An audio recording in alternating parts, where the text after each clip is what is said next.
does it need to click? And we are live. We are live. Yay. Okay, so now you're saying I come here. It's not popping up. You got to give it about 30 seconds or so before it pops up. Okay. Got to remember, there's a little delay in internet stuff. There we go. Okay, I feel like I'm okay. talking to my grandma right now. I never even had a grandma, and here I am talking to her. Well, you're welcome. I remember back in my day, the internet was instantaneous. Oh God, no! The horrendous screeching of getting a internet connection. Dang, dang. All of us smiled right there because we know exactly what that sound was. And if somebody picked up the phone, the entire thing went downhill. Oh my God, yes, and you have to start all over again. America Online, you changed the world, and now how you've been forgotten. You used to have to put the disc in the DVD, right? Yeah. The CD-ROM, so you can dial it up. I know, and Death in a Hoodie was talking about no, we brought a floppy disk, right? He talked about floppy disk yesterday. I know. Floppy disks are always fun. That's why, like, whenever you said yesterday that, like, you didn't really have to do much work with floppy disks, I remember in high school, like, having to turn in floppy disks and then having to, like, compress assignments because it was too big for the floppy disk and thinking to myself, there's got to be a better way. Yeah, I didn't. I was in Synergy, so it was just like everything was synergetic. Yeah, we just did a lot of group work. About the time I found Carmen Sandiego, I had to switch the disc. And then I didn't find her. I had to keep going. Was what's the other one? The Oregon Trail, was that one a floppy disk? No, that was like the bigger discs, like the that was like the 3-inch ones. Yeah. Yeah, okay. The old A drive. Oh man. We're old. Yes. Well, we're old, but you guys are way more into tech than I was, apparently. I did have cell phones though, like from when they started coming out, because I started working when I was really young. So like having first it was a beeper. I was about to say I had a like clear blue pager that I got from my brother. Like it was his recycled pager. And that was like the greatest thing of all time back then. I had a turquoise one that was from JJ, the king of beepers. I don't know if you guys, I don't know, Mike, if you remember that. Yay. Because I'm JJ and I'm the king of beepers. All right. Wow. Let's see. That was a thing. Dude, marketing back then, amazing. This might have been the weirdest intro to a live session I've ever been a part of. I just want right? Sorry. Hey, everybody. As always. Welcome. All right. But yeah, so like Ryan said, welcome. So today we ended up deciding to do a quick impromptu live with our guest Ryan Woodcraft, SISD Board of Trustee now for District 2. And reason being is last night they had a really huge meeting for SISD, and they had a lot of items that were passed and discussed. So we thought while it was fresh on your minds, or while you're hearing and reading about it on the Instagram and all these things, why not have Ryan come and give us an update on everything, because that was one of the things that he ran on, was going to be transparent and let you all know. And of course, just like I knew, Ryan is sticking to that. So Ryan, thank you for coming on and wanting to give this update, because some cool things happened yesterday. I mean, it was again, we were doing the live, so I didn't watch it live. I went back after, but just the energy in these board meetings or in these meetings now, I've noticed a shift to where it seems more excitement and positivity towards, coming out of that hole that I feel like it was. So yeah, let's hear from you. Yeah, it's Mike and Ashlee. Thanks again for having me back, especially such short notice. I think it's one of those things, because it's fresh in everybody's mind that cares about SISD. there may be questions or concerns about anything from last night's agenda, good, bad, or indifferent. And so just to provide that opportunity to you, to your followers or listeners or any, maybe parents that have reached out and submitted comments. I do want to start by just letting folks know that I'm here in an individual capacity as a trustee. I do not speak on behalf of the board or our hopefully soon to be accepted permanent superintendent by any means, right? This is just my personal perspective as a trustee and not on behalf of the district. But it's been a whirlwind 6 weeks, y'all. It feels like it's been months since the 3 new trustees were sworn in, and it has been nonstop. From graduating 3,600 students at the Haskins Center, the superintendent search, going through the budget process, the recruitment expo. If anybody made it to that, was an unbelievable event. It's been a lot. And, so I think this was just kind of that opportunity to take a quick breath, a quick summary, and a quick recap, and kind of let you know where we're at. The first thing, some of the, during the campaign season, Ashlee, you had myself, you had Mr. Carter and Mr. Rodriguez on. And in some way, shape, or form, all of us talked about, creating a citizens oversight committee in some way, shape, or form. And lo and behold, Mr. Vasquez was borderline one step ahead of us, and that was already in motion. So before we were even sworn in, that was on the plate. And so one of the very first board meetings we had was to approve the Finance and Operations Advisory Committee. Yep. That is a rather large committee. There's about 40 folks on it right now, and it is open to the public, so anybody can attend. The first 2 meetings were focused really on the district, informing the FOAC about district finances, district operations, kind of how things work. The next 2 meetings in July are going to be much more hands-on, small group oriented from the committee members in trying to find feasible, acceptable, practical solutions to some of those things that concern us, such as cutting expenditures, increasing revenue, taking creative approaches as we look across the spectrum of our budget. And then they're going to present their findings and recommendations to the Board of Trustees as well. And talking with some of the other trustees, this is something that we would like to make more permanent on a smaller scale. Maybe not 40, 45, maybe it's 7, 12, 15, something like that meets on a quarterly basis. And so that's something that we'll look at once the dust settles. But to already have that FOAC established and starting that process, not for this year's budget, that one we've already passed, but definitely prepping the staff as we move into 26, 27 is going to be crucial. And so I'll just kind of camp there for a second. If you guys have any questions on FOAC or how that's working or anything.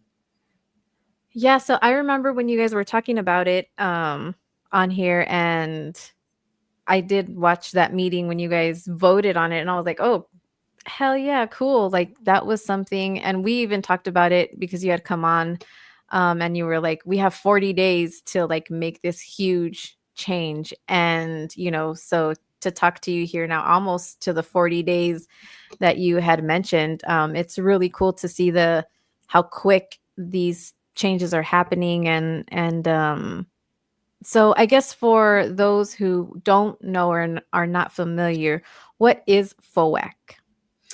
So the Finance and Operations Advisory Committee is comprised of 2 appointees per district trustee, 2 appointees from the superintendent, and then local community leaders and elected officials. And so, all 7 of the trustees appointed their two people of various experiences and backgrounds. The former CFO of SISD is an appointee on that board. I went to the meeting last week, a week and a half. I think it was last week. Commissioner Holguin from El Paso County has a seat at the table. Representative Fierro and Nino both have seats at the table. And so just being able to see those elected officials show up and care, because it should be a tiered, partnered approach. For sure. This is not SISD versus city versus county. It's all 3 of us working together to provide the best services to our community members and constituents, and doing that in the most effective and efficient way possible.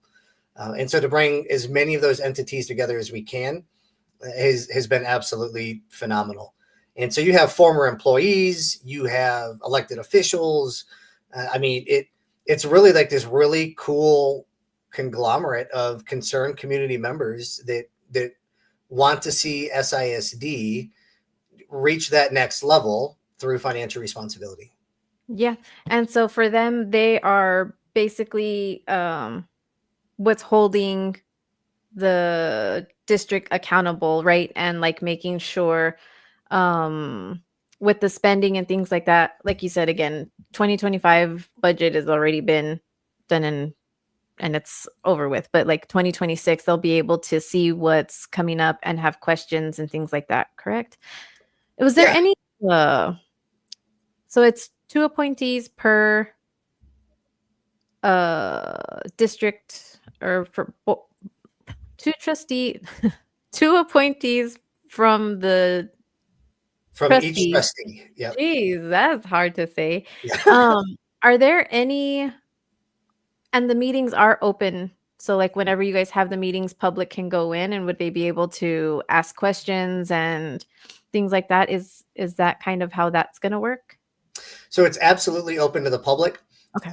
We've got chairs set up along the side of the boardroom for members of the public to be present. Asking questions, I don't know. I haven't seen that. I did not make the first meeting, but the second meeting, the one that I went to, I didn't see any questions from the public. It was all from folks that were kind of assigned to the committee. Okay. So that I'm unsure about, but I mean, even being on the board of trustees and being at that FOAC meeting, I learned things as I went through the book, and I listened to the chiefs of the departments and the directors, update the community members on things that are going on in the district. I was taking notes going, I had no idea. Like, this is great information. Yeah. No, that's cool. That's great to know. And again, I think just having that now come to fruition is a great step. Listening to you guys when you were making the motion and then voting on the new superintendent. Oh my God, I just spaced his name. Vasquez? Yeah, Mr. Jim Vasquez. Mr. Jim Vasquez. Yeah. And so the words that you all had to say about him, you, Manny, Mr. Nahira, just goes to show that the progress, like the ball is rolling. Again, I just can't say enough that you can just see the excitement. And I applaud everybody on the board, especially you newcomers, because you had to come in such a time where shit had hit the fan and you guys are just literally trying to pick up the pieces, and come to find out that Mr. Vasquez was already steps ahead and just working on these things. So I think that was a great thing. That was one of the biggest decisions too out of the meeting yesterday, right? Was well, how do you say it? Nominated, appointed? We named Mr. Vasquez the lone finalist. Okay. And so by Texas state law, there's a 21-day cool down period that we cannot hire him. We cannot offer a contract. We cannot do anything. We can negotiate, Right. But we cannot finalize anything for 21 days. And so Yeah. that gives the public time for research and there's a lot of other things that go along Into with that. it. Yeah, and I did see that so they made our lone that they finalist made was sure the intent. they made sure that you guys, like, what's his name, Mr. Inohosa? Yeah. He's like, you guys, before you keep going, we need to do negotiations. And so it was funny, like, to just see the dynamic between everybody. And even then, it's just kind of, it's not taking these issues light, but it's showing that it's okay to God, how do you say it? Like, to have fun in the environment that you're in, right? Because it shouldn't just always be people just pointing fingers and getting angry and doing these things, but to show that you guys are working together, you're having fun in the environment, you're learning the rules, and you're learning the, all of that stuff. So I think it's just been really cool. And congratulations to Mr. Vasquez on that. And I got to tell you, Ashlee, the vibe with the board and the cabinet and staff is really cool. Yeah. It's all grounded in mutual respect. Yeah. Yes, we disagree on things, but every conversation is respectful. It's meaningful. Um, and we've kind of talked about it before amongst the board members. Not every vote is going to be 7-0 or 4-3. Right. And it's one of those things that the vote is the vote, the decision is the decision, and you move forward to the next one, right? We're not going to camp. We're not going to gripe. We're not going to put our drama on public display. We are going to be better than that. And to see the authenticity and the personalities of each of the board members and the cabinet members and the staff members come out, because keep in mind that prior to the new 3 trustees that came in, there was a lot of what I would classify as board hurt. There's a lot of drama within the district. And so rebuilding trust amongst the cabinet and the staff and earning their trust from, for me personally, I didn't necessarily go easy on some of those folks when I was campaigning. And so now to come in and be a teammate, like I have to earn that trust. Yeah. And so for that, when some of the, how do I want to go with this? When you look at some of the basic foundations of team building, one of probably the most popular method is storming, forming, norming. If you've kind of heard that one before. And so for us to gel this well in 6 weeks and be comfortable enough to have fun and not feel like suit and tie rigid, everything has to be, if you watched the entirety of the meeting last night, we made fun of our CFO, David Solis, almost all night long. Yeah, I saw Mr. Enohos get up there, and he was like, "This guy keeps getting promotions, and we're not even." So yeah, no, like, and that's what I'm saying. You see it if people are watching these meetings, you see it, you feel it, and it's very hopeful. Mike, you got something for us? Yeah, so I got a comment over on Instagram that says, will the contract be written in a way that the district will not be at a loss of money if the new superintendent decides to part ways with the district? So because we're going through negotiations, I cannot get into details about anything specific within the contract. What I can say is that state law regulates those type of provisions, and it will be written in accordance with state law. And I also wanted to ask, what was it about Mr. Vasquez that separated him from the other candidates that SISD might have had for superintendent? Like, what was it about him specifically that made y'all say, this is the guy that we know can lead SISD out of this mess that we've been in recently? Yeah, again, because we're still in ongoing discussions, I can't divulge too much of that. Because again, we can't offer a contract and he can't accept a contract. And so what I don't want to do is get into the details on that yet. Until we have a no kidding permanent superintendent with wet ink on a contract. But here are some general things that I will talk about. The trustees listened to community concerns, even those that were campaigning during the community listening sessions. I went as a parent. I was not there as a candidate. And when we looked at the data, when we looked at the survey responses, when we looked at everything that was comprised, it was overwhelming that people wanted somebody that knew the district, was local to El Paso, that understood our culture, that understood our community. And that wasn't, 10% or 20%. It was an overwhelming majority of the community. Yeah. And they told us exactly what they wanted in their next superintendent. It was our job to go out and find that person. I'm not going to name names. I'm not going to name locations. What I will say is we had almost 36 candidates nationwide apply for this position. I personally gave every candidate due diligence. And I'm also that person because I know how social media is. I Googled every single one of them because you want to see more than what you just see, in a resume. Yeah. And so I'm not going to get specifics into, the yeses and the nos or specifically why Mr. Vasquez or not somebody else, because I don't want to influence that, the negotiation process. But we listened to the community, and we really took that to heart in our decision-making process.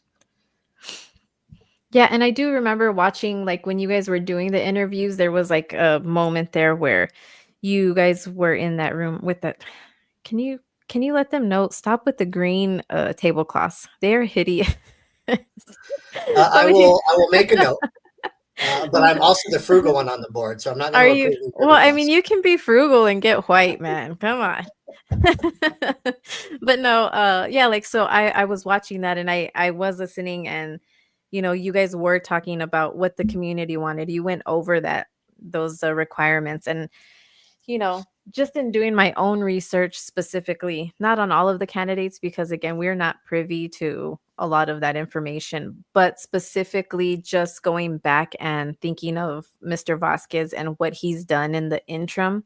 And Mr. Hinojosa kind of said it yesterday. He's like, he's been the assistant principal, and now he's about to step into something else, so it's going to be a different way. But just to see how he handled that, I'm hopeful that everything goes through, and maybe in 23 days we get you back and we're able to kind of open that up and talk a little bit more about the process and things like that. Yeah, and it's not that I'm trying to hide anything. I just don't No, want to yeah, of course not. inadvertently disclose something that'll impact Yeah, negotiations. So, no, I totally agree, and I think that that's fair, and I think that you just even touching the subject rather than just saying, "Oh, not going to go there." I feel like that's fair, and that's being transparent, and I thank you for that. yeah, I d- the next big item last night was the budget. For the first time since 2015, I believe, we passed a balanced budget, and not only balanced, but a budget with a surplus. Um, it was a long road to get there, and as much as I would love to take credit, right? As much as I would love to say, "Hey, look what Ryan Woodcraft did in his first 6 weeks," I really didn't have much to do with it except some input. That is really a testament to the entire staff in the cabinet and every campus principal and administrator that took a hard look at their finances across the board that was able to get us where we were at.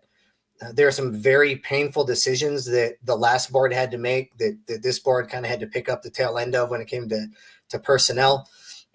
We're talking back in February when yeah, we were talking about cutting 300 employees. That number is down to 23, I believe, has been what we're down to. And even some of the folks that we had to let go in the initial wave have been brought back because of new certifications or being able to place them in positions that were previously vacant. And the staff has done a phenomenal job behind the scenes, from HR going position by position, person to person with certifications and trying to make a match to the athletics department, right? Everybody wants to harp on fine arts getting cut, but the athletics department made some significant cuts if you look at our budget to help us get to where we're at. Now we're not out of the woods, right? We've right. stopped the bleeding. We've applied some pressure to the wound, and we're going to be okay for a year. But is Dr. Hinojosa and Mr. Kim said, there's going to be some hard decisions over the next year to make sure that we don't fall back into bad habits. And so it's going to be questioning things that maybe previously went unquestioned. It's going to be having those hard conversations like every family has to have around the dinner table. Yes, of course, we would love to do that, but we can't right now, right? This is where we have to focus our resources on. And then the board is ultimately going to make that determination, right? Again, it could be 7-0, it could be 4-3. But those are the conversations that we're prepared to have moving forward. And so we're really excited that Lord willing, before the teachers come back to go to work, the week prior to school opening for students, we will have a permanent superintendent in place. Yeah. We will have 98% of the budget finalized, because there's always going to be tweaks when you look at how the state does business and rolls things out. Yeah. But our teachers and students are going to come back with the right leadership, with the right amount of resources for our students to excel. And from that, we can get back on track to where we need to go. Yeah, that's I like that, and I like hearing the cuts went from that crazy number of 300 to being able to kind of move things around, see how things are working, and modify and pivot, right? Like we talk about pivoting all the time, and just with your all's budget, there's I'm sure a lot of that's having to be happening. So I think it's really helpful. Like I said, I'm just excited for the district. with all Well, of these and things. to touch on that budget piece, because I don't want to say I intentionally avoided it, but some of that stuff was very public, right, and very emotional, right? When we start talking about Very. cutting 300 teachers, cutting fine arts, um, some of the things that the district did behind the scenes that wasn't very public is they closed positions that were vacant and decided not to fill them. When people were promoted from a director role to a chief role or something of the sort, there was not a backfill for the position they left. That position was closed, and the duties and responsibilities were spread out amongst existing staff. And so, maybe not to the level that some folks had told me about on the campaign trail about, cutting administration and positions at the DSC. But when the opportunity arises that we can, right, we can create savings without cutting people's jobs. Yeah. Right? That job is vacant. We can spread out the duties and responsibilities at a net gain to the district. And our staff has done a phenomenal job of identifying those areas. And they're continuing to do so. Some of those aren't necessarily public yet. And so, yes, there are cuts being made at the administrator level at the district service center. Like, this is one of those things where we, that one of the monikers is all in. And literally every department, and I've just seen this in the past 6 weeks, every department I talk to is cutting something or doing without or assuming risk in areas because everybody has to pitch in so we're not insolvent. Yeah. And it's that type of unity that's going to get us through this thing. And exactly that, the unity, the working together, the seeing where we're not coming in here and being bullies and trying to cut these things. What we're trying to do is we're trying to make so that we don't lose any more teachers and things like that. So I think that's a great thing. What was the other big thing? So key takeaways, the budget, senior success. Senior success. I know that was highlighted in the meeting yesterday as well. I think getting back to highlighting a lot of the positive things that SISD is doing and has done despite the turmoil that it's been in. I feel like that is great to start hearing back again from the board and from the district and all together. And let me brag for a minute, right? Yeah, the please. 3,600 seniors that we graduated a couple weeks ago, that I don't want to get emotional when I talk about this one, but that was the group that walked into high school their freshman year, fresh out of COVID. Right. And so when you look at the stuff that they've already overcome, it's been amazing. Over 10%, and I might be stretching it when I say 12% of those graduating seniors graduated with an associate's degree before they even walked the stage for their high school diploma. You saw some of the federal student aid numbers last night.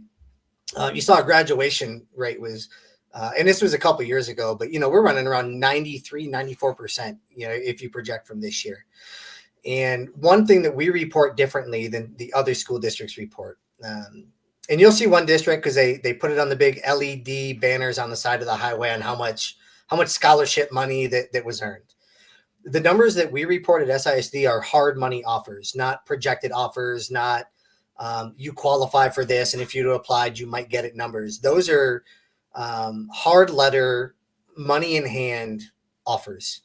And we were almost $70 million in scholarships across the district of not theoretical scholarships, not run your name through a program with your GPA and see what you qualify for scholarships. Those were letters in hand, $70 million worth of scholarship funds.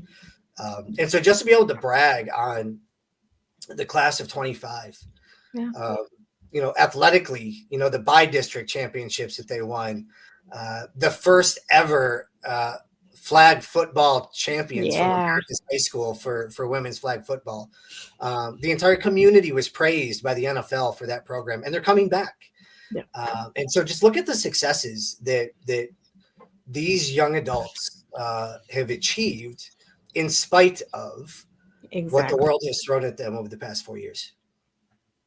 And if I can, I want to give a little shout out to some of my former students that graduated from El Dorado High School as well. Like, I went to that graduation, and seeing like the pride that they had, the pride that I had in them, you know what I mean? Watching, just being a small part of that educational journey that they got to be on, and seeing, where they're going to be going to college, what they're going to be doing whenever they get out of high school. Like it's such a prideful moment. And once again, a big congratulations, those 3,600 plus students that graduated from SISD. That's a huge achievement, and best of luck to what you do in the next part of or the next chapter of your lives. Yeah, for sure. Resilience.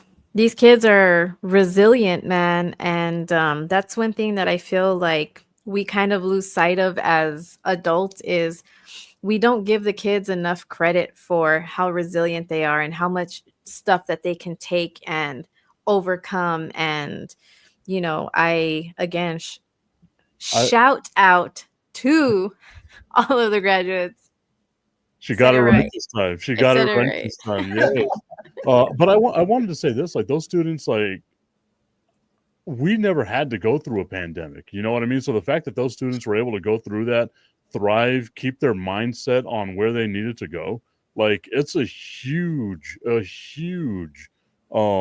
barrier that they had to overcome going through that, because they spent 2 years of their lives either at home or going through all types of barriers and things like that they had to go through during the COVID pandemic. So for Mike, them to be able and to did you hear some graduate, of those GPAs at the graduation? I mean, there were some that they were like 104 going to Ivy League schools. And you're like, are you kidding me? I was a C's gets degrees kind of guy in high school. Like these kids, not only did they make it, they obliterated it along the way, right? Like these kids crushed it. Absolutely phenomenal. It's, I would talk all day about that. So we might want to move on to the next topic, or I'm just going to camp there and brag. And I'm the same way, because like a couple of my students over at El Dorado, one of them got the Tecnoticlan award. Another one of them, she was in the top 10 that graduated. Like these were some amazing students that I had, and I am honored to have been their teacher for a small period of time. I love that. Congratulations, guys. I think that's fantastic. And just to see you guys bragging is just like so cute to see, like, it's just great to see. I love it. So I guess along that lines, because we went budget, bragging on the graduates. One other thing that I did notice in the last meeting was people talking about the special education programs. And I know that there's some changes to that. Can we hit on that a little bit? Yeah, and just know that I'm not an expert in this yet. I'm doing a lot of learning in that realm. But I'll talk about what I know about and what I can speak to, and then everything else I write down questions, and I go to my resident expert friends who be like, help me understand, because I'm still learning. No, yeah, for sure. And I think, well, let me just elaborate a little bit, because I did have the agenda here. And I told you, like, when I saw the agenda and I was like reading through it, it took me forever to read through it because it was such a long one. Yeah. And I messaged you and I'm like, oh my God, it's taken me like 2 days almost to go through this. Our board book is about 600 pages. Oh, no. Right. Yeah. Because every single one of these items has all kinds of backup material to them. And so when I get that book, and that's, Miss Alina Stiles kind of poked at me on the meeting, because if there's something on the agenda that I don't have the backup item to, I get a little testy, as if I don't have 600 pages already to read through. Well, it's the more you know, right? Right. It's the more you know, the more information you have, the more you can form an opinion, the more. So like when I was reading through it, I was like, oh my God. So it took me forever because I like hand wrote my notes and then I couldn't figure out what the hell I wrote. So then I went back to typing. Yeah, I know. I'm sure there's a program. It's almost like we have the same problem. My legal papers, see how big it is? But like I finally typed it out. I found that I can read or like talk in what I want to like Microsoft, and then it types it for me. Yeah. Game changer. So I can read what I'm talking about here. So it was the Access program. The Access program was what I believe what was the big thing that was talked about. On the last board meeting, it was parents and guardians talking about high schoolers who are in the SPED program who are not ready yet to graduate because they there's specific things that they are unable to do to live on their own. So rather than graduate, they're trying to make sure that they learn these skills prior to it. Is that what the Access program is connected with? I believe so, yes. Right? Okay.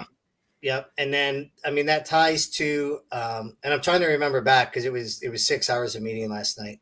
Yeah. So hold on. Let SISD me. has 100% employment rate through that program, which is crazy to think about. Yeah. And not just a testament to the students, because the students have to do the work to get employed, but you talk about the faculty and the teachers and the staff that prepares them to get employed. And kudos to our community partners that are employing these young men and women. So complete community effort, 100% employment rate through that program. Like, come on now. You want to talk about excelling. Yeah.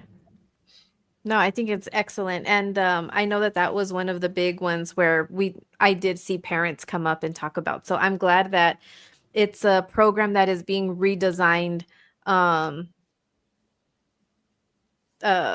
for the functional living skills. There we go. God, I don't know why it's like it's taking me. The FLS and past programs, we talked about that a little bit last night, where they're going to get combined at the pre-K and kindergarten level into one That's class. at O'Shea Keller, right? That's where. Well, Access is at O'Shea. Okay. What we're going to have with the FLS pass is going to be at every elementary and middle school campus. So instead of having certain campuses offer certain programs, we're going to decentralize that and put them back at the individual campuses, awesome. So that students are there with their friends, their support group, their teachers. Logistically, that's more challenging, but it's right by the student, and we have the staff to support it. And for me, that was the biggest concern: is do we have the staff to support this? And we're going to be able to maintain a 3-to-1 ratio for pre-K and K. And so for me, I think that's everything comes with a certain level of risk. And I think, for me, we've talked about it before. I'm a big fan of decentralization. The more that we can let, people in their communities, tackle whatever issue comes before them, the better. And this is just another topic, where the people that live in that community go to school in that community. The parents are tied to the administration of that community, and they don't have to go 25 minutes away to another campus. Yeah. That's a no-brainer for me. So I was really excited to hear that update last night.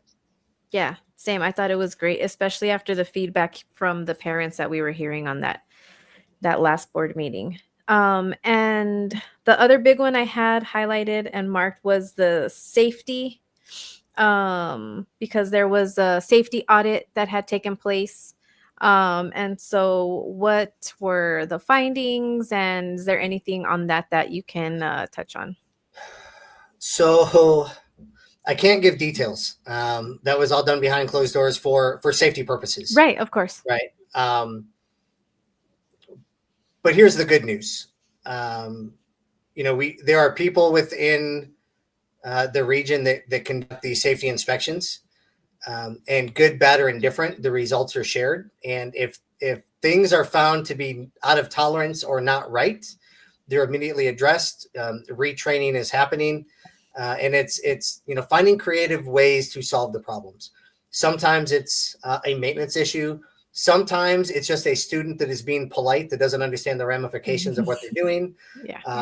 Right. Sometimes it's it could range anywhere from a broken doorknob to an open window because the AC is out. Right. And those create vulnerabilities. And so it's how do we address the vulnerabilities and ensure that our students are safe? Because, when we were growing up, we talked about being old. When we were growing up, the Columbine incident was the most outrageous, out of this world, never heard of, can't believe it ever happened event. Yeah. And unfortunately, in today's society, it's almost become a semi-regular occurrence that people have been desensitized to. And so we're going to do everything that we can at the district to ever prevent something like that happening on our campuses. And the intruder detection and inspections and the safety services, and this ties into that safety fencing program that the district is doing as well, installing additional fencing around the campuses. This is all tied directly to student safety. It's going to become a challenge at some campuses because not only are we dealing with safety, but we're dealing with Americans with Disabilities Act, and we're dealing with like the fire marshals and fire code. Yeah. And all three of those areas have to align while still keeping our students safe. So while I can't talk about the specifics of the campus or the findings, just very generally speaking, this is something that is a common inspection and assessment throughout the district to ensure that our campuses are doing what they're supposed to do to keep our students as safe as possible. Yeah. No, I love that. Yeah, and when I was volunteering on campuses when my kids were in school, I was a part of a lot of those things. So I get it. And even just in the 5, 6, 8 years that it's been, I know that it's been ramped up, a lot. So I think that that's good for everybody. Those were the main ones that I had highlighted and focused on because I feel like those were the most important. I also had transparency, but we kind of touched on that as well. So I want to give you just a few minutes to, if there's anything else, because I know with this one we're trying to stay, within a good time because last night was crazy. Yeah, last night was literally exhausting, Yeah. but in a good way. Yeah. Right. Like the amount of things that we were able to accomplish last night.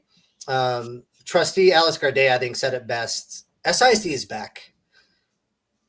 But that's just the baseline. That's just the foundation, right? We have a great team of 8 on the dais. We have a phenomenal staff in cabinet. You can feel the atmosphere and the climate shift when I walk through the campuses or I talk to the employees. Like the energy is there. And so now it's how do we seize that momentum and how do we not just seize it, but maintain it? And how do we get back to a position of financial security that we have not seen in years? And that's going to be the next step. The conservators, Dr. Hinojosa and Mr. Kim, have done a great job guiding Mr. Vasquez and the cabinet and staff, right? There's still some homework that us as a board has to do. He mentioned 4 exit criterias, 3 of which we're crushing. The 4th one needs some work.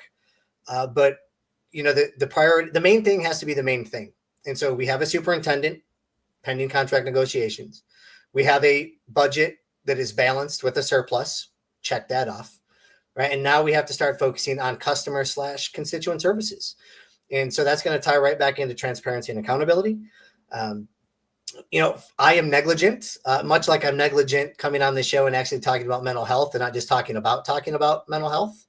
I owe people in District 2 a regular forum or format for community listening meetings, not directed by the district, but at the availability and location of myself and anybody else that can make it. It just, in the past 6 weeks, I've barely had, time to get more than one haircut. Right. So, that's one of those things that we're going to have to figure out. I've already started communication with Representative Ivan Nino. He has them literally monthly. And I've asked if I can piggyback on one of his and not create new meetings for the community. But if he already has the forum, he already has the audience, I will gladly show up. Charles Smith from District 3 has agreed to join me as well, because that covers kind of the El Dorado feeder pattern as well, part of District 5. And Miss Macias, who's an at-large trustee, has agreed to join as well. So there could be 3 of us, at a District 5, a City of El Paso District 5 meeting to provide updates. And so that's one thing that I have to get better at. I just, honestly, I haven't had the time. Give yourself a little break, Ryan. You I will have give myself some grace. Yeah, give yourself some grace. You haven't had a lot of time. The time that you have had, you have done a ton. So give yourself some grace. You guys have done some fantastic work. And I know that once you get that meeting scheduled, that, it's going to be a proper meeting and ready for everybody on there. In the meantime, for anybody that's listening or following, or you just want to write it down, you can always email me at ryan.woodcraft@sisd.net. I read every single one. Matter of fact, I have 2 in my inbox that came in last night at 10:24 and 10:48 that I need to respond to this evening. But I will read it. I will respond to it and answer to the best of my ability. I want to hear your concerns, good, bad, or indifferent. Now, don't get me wrong. I love the emails that say, "Hey, you told me to email me," or email you if you did anything wrong, but you're doing it right. Here's what I appreciate. Keep it up. So I love those. Feel free to send those my way. but I really want to hear, what your perspective is, what your thoughts are, where you think we may be getting it wrong. Because we need to look at every single avenue of approach if we're going to get this right over the next 2, 3, 4 years. Yeah, no, I love it. I think that it's important, and the transparency, and even Mr. Rodriguez, Manny Rodriguez, said the same yesterday. We're back. SISD is back. And I know that all of you are open for the transparency. So maybe what I'll do is on my Instagram page, I'll actually post your all's email addresses. And that way, if they have concerns, because I know sometimes it gets annoying to have to go through SISD, look it up, and then all that. So maybe I'll make it easy and try to help y'all out as far as getting the information to you in one way where it's one thing. And I think that the district has gotten better about cleaning up the website and making it a little bit easier to navigate through. Again, I homeschool my kids, so I do all of this for you guys. I want to make sure that you guys are having quality education, that you guys are able to have the information. So I go through all of these things just because again, it's important for me for everybody to have information and for it to be easily accessible. And you can add the district hyperlink there as well, sisd.net. Okay. If you go to About Us and hover over, you can go down to Board of Trustees, and it will give you the picture, a brief bio, and the email address for each of the trustees. And so folks, even if they don't have our email address at the ready, they can go to the website. The second part of that is we need to have a conversation about getting your kids back in SISD. Because one graduated already. That's true. My son is he's a sophomore now, so he's 16, and the amount of work. So the reason I pulled them was because at the time there wasn't a lot of resources for elementary school kids who had dyslexia, dysgraphia, and all of these learning disabilities. They wouldn't get tested till like 5th grade. I'm sure a lot of that has changed. So now with that, and again, the one time I was trying to get them back in was so that they'd be able to participate in those UIL sports. And, esports is what he's into right now. So if there was any esports leagues, which we've tried to get him on a few of them and they're just not happening. But yeah, maybe we have 2 more years. So maybe. And so we don't have anything on an agenda yet. But I have been involved in a couple of conversations about looking at I don't want to call it a hybrid option per se, but figuring out a way to properly let homeschoolers do partial courses in our campuses for fine arts and athletics, and some of those opportunities that are, really kind of outside of the core curriculum realm, but still get them involved within the school district for those opportunities. Yeah, I think that would be a great compromise. And I feel like just as an advocate of people who are homeschooling, that would be something that would definitely they would appreciate. And I feel like that would bring increase enrollment in a declining enrollment situation that we're looking that might have. I mean, like, yes, last night they said one person says 700, another person says it might be 1,000. So those might be ways, as we talked about initially when you were first coming on, to get some enrollment. And I'm glad that we're talking about it. And like you said, SISD is back, and who knows, maybe you'll see my little bird in one of the SISD schools.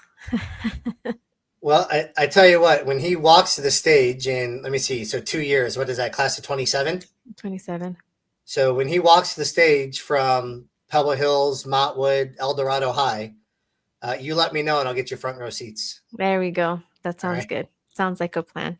But Ryan, thank you for always coming on and, just giving us the information, shooting it to us straight, not avoiding questions, but letting us know the information you're allowed to, because that is just showing up. And one of the main focuses is we show up for people.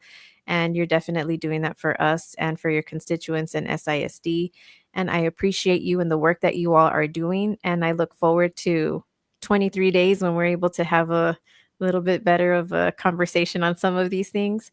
And that mental health one, I really want to, once you're a little bit more settled, get into having that one. I think that one is a very important one that we just need to have. But I know you've been just a little bit busy, so. Poquito, is that how you say that? Poquito? There you go. See, you sound like me saying that. So. Well, Tip, Chip Smith. He likes to translate for me in a very sarcastic method because I'm the only one on the board that doesn't speak Spanish. So he likes to lean over and make fun of me for that every chance he gets. Well, now I'm going to have to make sure I tune in and watch whenever that happens. Yeah. But all right, guys. Well, thank you so much. Make sure that you tune in to the new episodes of Talking About It every Tuesday. Tune in to Mr. Mike Tipton on his sports show everywhere on YouTube, Facebook, Instagram, and tune into the SISD board meetings on YouTube, y'all. Stay informed. It's important to keep your mental health because, again, the more you know, the easier you're able to make decisions and not freak out just at the end when shit's going down. So thank you all for tuning in. This will also be put on Spotify and all of our listening platforms as well after tonight. So thank you again, Ryan. We'll talk to you on the next one. My pleasure. I look forward to it.